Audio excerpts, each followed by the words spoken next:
PNC is proud to support Business Forward, where community leaders discuss the issues confronting business in Central Illinois.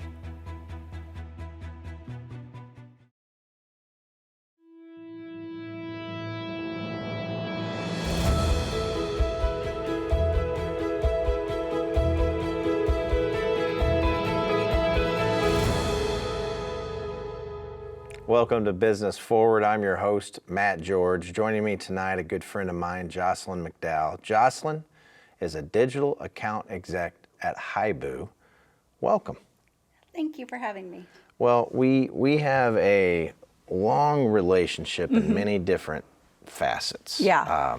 So we're going to get to your current position now, what you do, because I think it's fun and you're having fun, which that is the most important thing, right?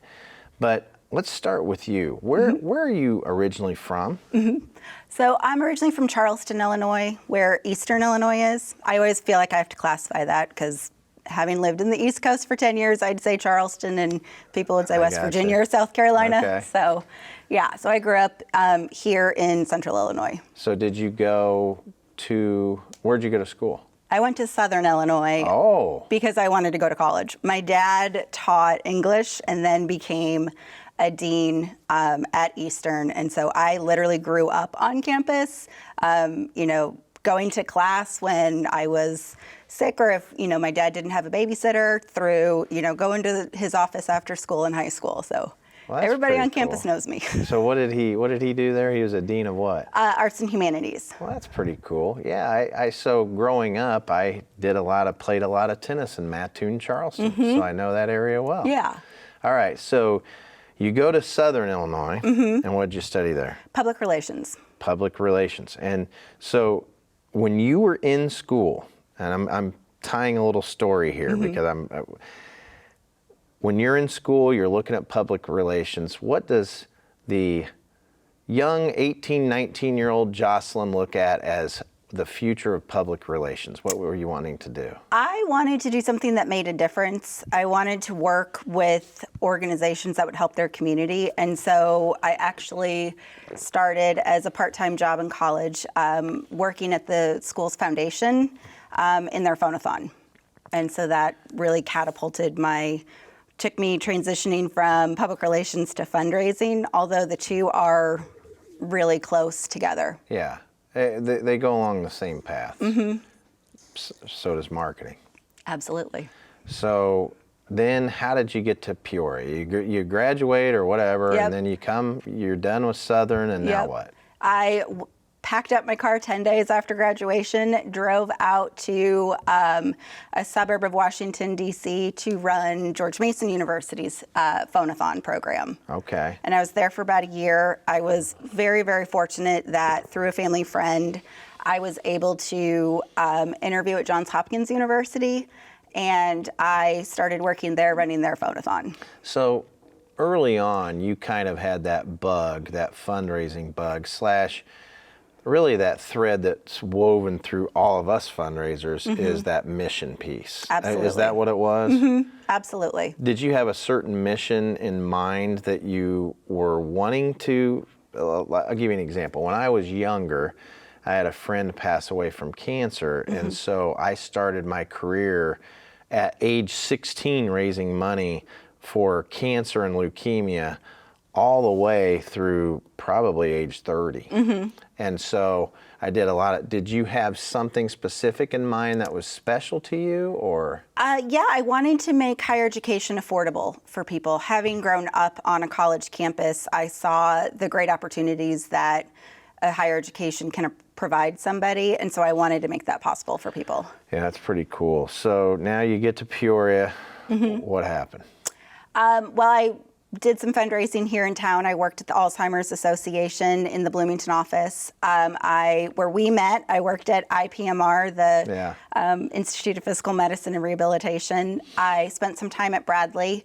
And then I did some fundraising for the Peoria Park District. Yeah. And through my journey, I was able to touch on all of the various facets of fundraising, from, phone-a-thon where you're calling alumni to, legacy giving and planned giving and endowment fundraising. And I hit a point in my career after 20 some odd years where I felt like I was getting comfortable and I was ready for a new challenge. Yeah. But I still wanted to give back to the community. And, you know, the universe just brought Hibu to me, I should say. And ironically enough, my regional vice president worked with my stepmom back in the day in Charleston. Well, it's all relationship. It is all relationship. But what was funny is that my now boss, when she reached out to me, did not know the connection. Oh, how funny. Yeah, because I'm Jocelyn McDowell and not Jocelyn Lynch. Gotcha. So through the conversation, we Yeah.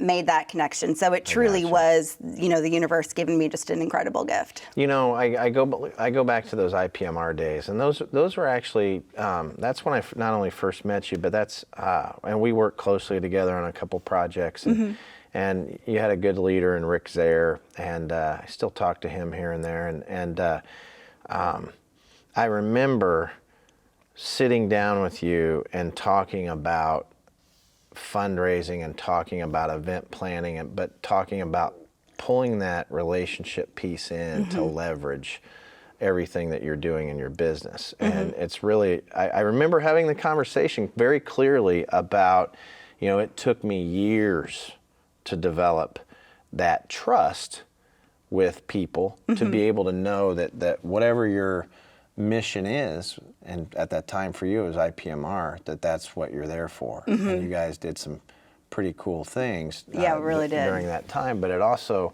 you know, full transparency, it led to you and I having a mentor relationship back and forth to be able to really just, you know, I saw something in you that I knew you had a drive and I knew you had something, but there's a piece I want to talk about that I've always respected about you, and I do all women, is that you're a working mom. And I knew that was always the number one thing that we were talking about as we had our mentoring sessions is number one priority is your daughter. And I don't think I've ever brought that up on a subject here on Business Forward, which I kind of, as I was driving in today, I was thinking to myself, I don't know how that's never been brought up, because having 5 kids and knowing what, but for you, I just always thought and respected how much you loved that piece of it, and I obviously understand why. Tell me what it means to you, and then how you teach your daughter, in a sense, to be able to be a loving mother, a loving business person, right? Yeah. Well, being a mom is a gift that I'm forever grateful for, even on the very hard days, which she's a very sassy, strong-willed young girl, which one day we'll be very grateful for. But, you know, it's an incredible opportunity that growing up I wasn't afforded because my mom was terminally ill. And so I was fortunate to have a relationship with her, but I didn't get to see the day-to-day. And so it's not lost on me that I have this incredible opportunity to show Ainsley what it is like to give back to your community. So when I was involved in Junior League, she went to meetings with me. She went to volunteer events with me. When I was at the Park District, she did the same thing. She'd come to work with me, especially during COVID. She would go to other events and learn what it means to give back. And now with Hibu, I'm given this just incredible chance to show her what it means to work hard, to prioritize your time. You know, it's not uncommon for her to wake up and I'm already working, or at the end of the day, while she's watching her wind down show, I'm on my computer doing some emails and getting ready for the next day. I celebrate my wins with her, and I show her what it means to set a goal and maybe not make that goal, and how you can persevere and not let that setback get you down. I think that's important, because I think especially these past couple of years, you know, I've had some ups and downs in business, and like everyone does. And you sit there and you want to be, as your kids get older, and this was different for Ainsley 4 years ago, because you know, she's young. Yeah. But how old is she now? She's 6. Yeah, 6. Now she's at the age she's starting to understand. She's picking up on things. Mom is in beast mode right now. Mom Yep. is doing this. Mom is That's a good way to little describe it. upset, or mom's happy, or whatever it may Yeah. be. But at the same time, you're showing her grit. You're showing her drive. Yeah. And for me, when I was doing so many things with my younger kids, and over the years, Carly, Allie, and all of them, they would sit there and I would have them be a part of all the auctions I did. And I had them be a part of these events. And I'd have them know that I was the first one up in the morning. I'm the last one to go to bed. And I want them to see all that just like you did. So that's kind of the one theme that I wanted to take away from today for our viewers is that recognizing that today's world's changed. It wasn't always like that, right? I don't know if COVID changed it, probably had a piece of it, but I would say, yeah. there's almost a little more of that compassion piece, or that understanding and work-life balance, or whatever you want to call it. I don't like that term, but Yeah, because I mean, we actually just had a company meeting yesterday. I'm part of a group that is in a leadership training for HIBU, and one of our speakers talked about the balance between work and life, and it's not always a balance. Sometimes it's a lot of work, and your personal life gets put on the back burner for a little bit, but then you put that effort back to put the personal life ahead. And I try very hard to do that with Ainsley as best I can, but then I'm also very open with her that mommy's working right now, or why don't you play school and come up in my office and do that, so that we can still be physically together and sort of interact while I'm doing some work. yeah, I mean, that's good. So I'm going to get to HIBU in a second, but I do like the way this conversation's going, because you were at IPMR and then you did some other things, but then when you were at the Park District, you actually got to see really a municipality that does a lot. Oh my gosh, my mind still spins when I think of all of the things that organization does. It is so crucial to the community, and such an incredible organization. I mean, aren't you proud that when you look back at some of the things that you've done, you sit there and go, I did have an impact on that, or I did get to work with that leader who was... Oh, absolutely. Yeah, I think I reminisce, as I'm getting older, I reminisce more about, everybody else's wins, and kind of not the wins that I had personally. I never really cared about my personal wins, even though I'm competitive, but I really cared about the wins for the community, and I cared about other people receiving those wins. Yeah, absolutely. Yeah. So, all right, HIBU. Yes. Leading provider of digital marketing solutions to local businesses. Now here's what's crazy. It's local businesses, but this is a nationwide company. Yep. So talk to me, you tell me, I just told you what I Googled. You tell me what the company is. Sure. So you're right, we are a national company, but what's very cool about being a national company and focusing on the local is that account executives like myself, I get to work with members of our community that serve our community. We specialize in working with your local plumber or your roofer, the one-man shop that, they don't have an army of personnel that can do all of their marketing or do all of their PR work or do all of their scheduling. It's them and then some contractors that they bring in to hire or to help with some jobs. So we get to give them time back in their day by providing them the right customers and the right leads through digital marketing. Yeah, so explain what digital marketing is. Sure. So a lot of people, when they hear digital marketing, they immediately start to think about social media and like posting on Facebook. But something that has been one of my favorite aspects of this job is the amount of knowledge I've gained in the last year. And digital marketing to us means building or revamping websites, generating reviews online. Okay, hold on. Let's slow down, because this is important for I'm going to call it very small business. You called it a one-man shop, but let's say it's a 5-person shop. Yeah. It's very hard for a 5-person shop to sit here and say, let's do a website. Right. It actually freaks people out. Absolutely. And then when you get to a certain age, now this isn't for everybody, but I'm just using me as Sure. I'll use me as a bad example because I'm actually, or a good example because I'm bad at a lot of things like that. Then you look at marketing of your socials. Then you look at what your brand is. And then you look at, and you start putting together this puzzle. Yeah. It freaks businesses out.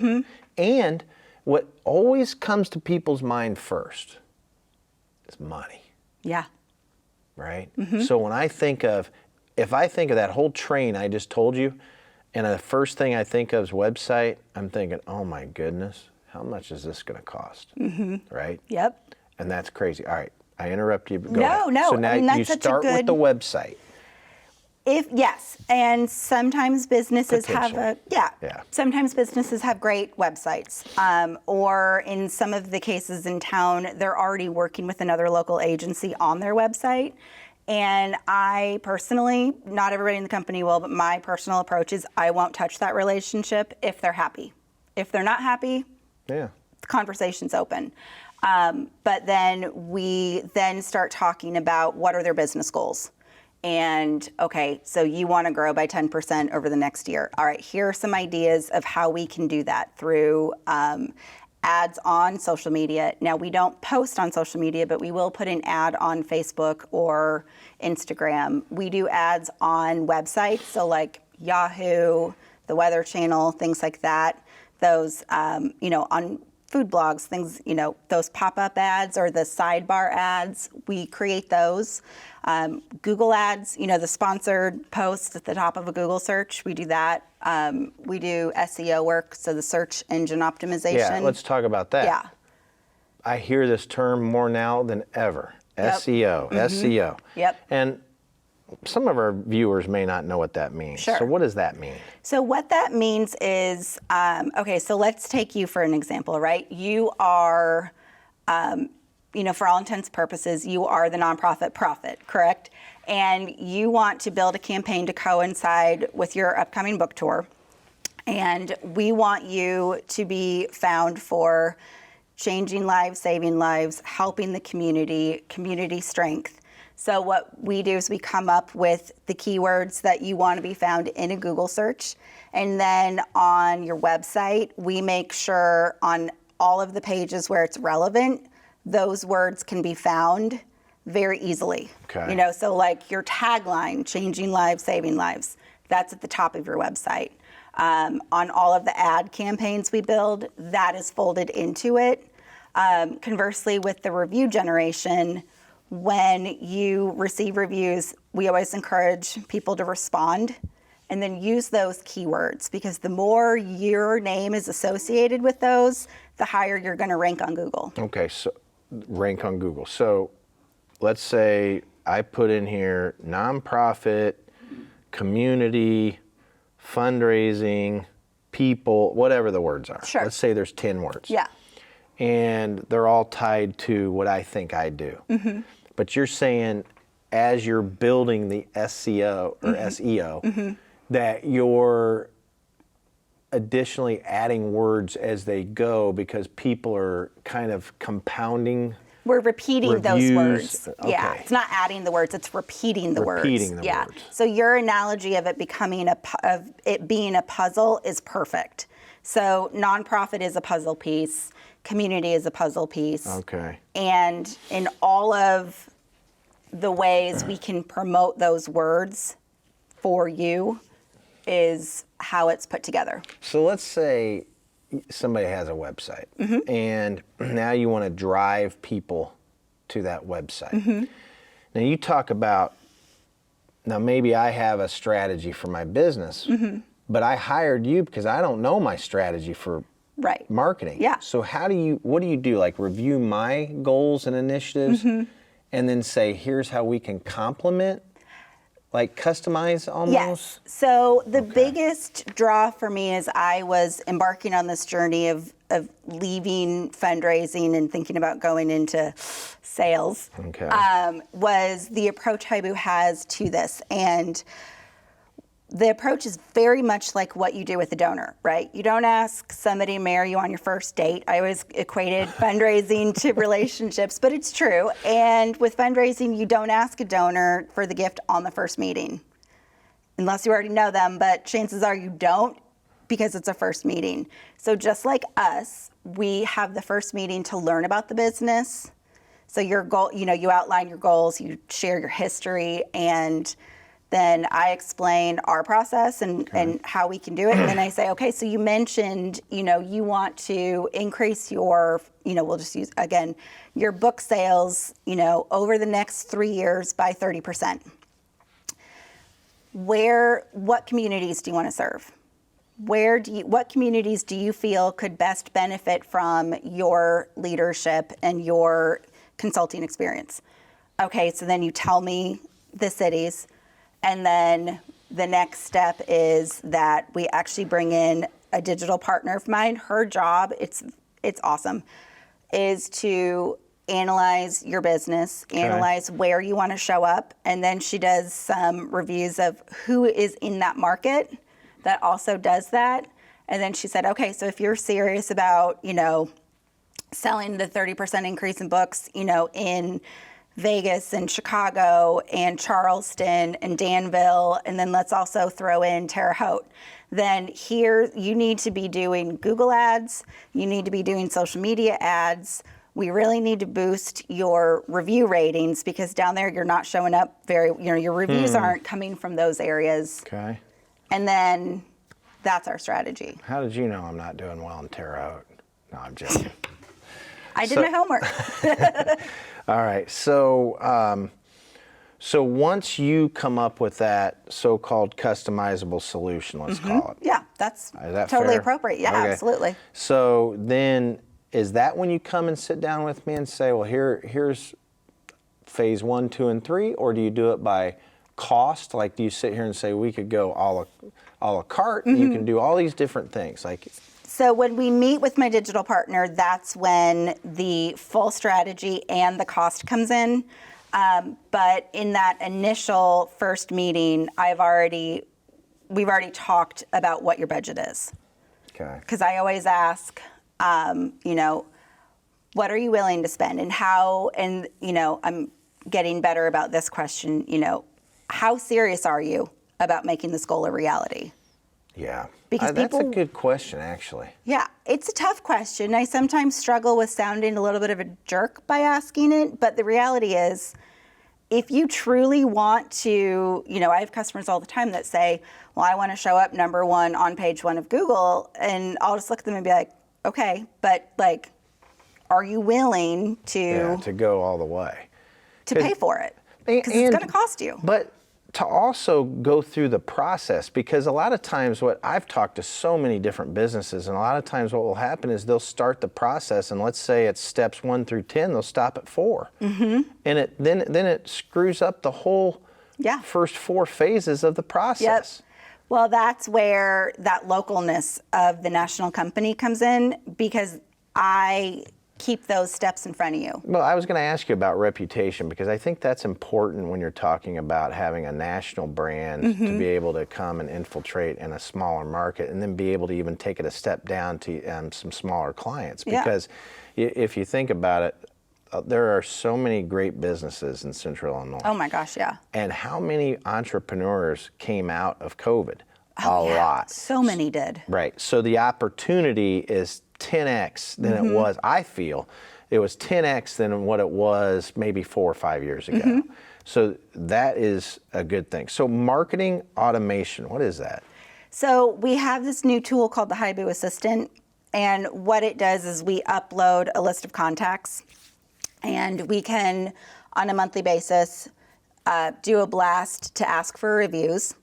I also have customers that will do like a cleaning special. And so we send an e-blast out for that, so that it's, and that's where my role switches from a digital account executive to a marketing consultant, because my relationship with the customer does not end when they agree to sign on with us. It's not like, okay, see you later, good luck.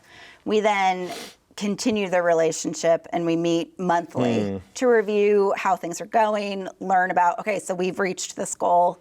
what are you looking to next? That's cool. So I didn't know this, and it's kind of funny. I know it. I've known it a few years now, but at first I didn't know that, like, a lot of these people that post on a regular cadence, that and they're using all social media, that they actually map it out sometimes 30, 45 days ahead. Yep. And so they have Monday this on Facebook, Instagram here, LinkedIn here, Facebook here, Monday, Tuesday, Wednesday, boom. And they know exactly what they're putting out there. And then they're just kind of like this. And then I know somebody, I'll use his name, Kevin Harrington. So he's original Shark on Shark Tank. Yeah. He actually spends a couple days in a studio, different outfits doing things. And he can sit there and put together all these different clips because he has the material. He knows what he wants to hit on. He knows his strategy. He knows his business. So, Jocelyn, I want to thank you for coming on. I appreciate it. A great mother. Thank you. And also with Haibu. Thank you for coming on the show. That was awesome. I'm Matt George, and this is another episode of Business Forward.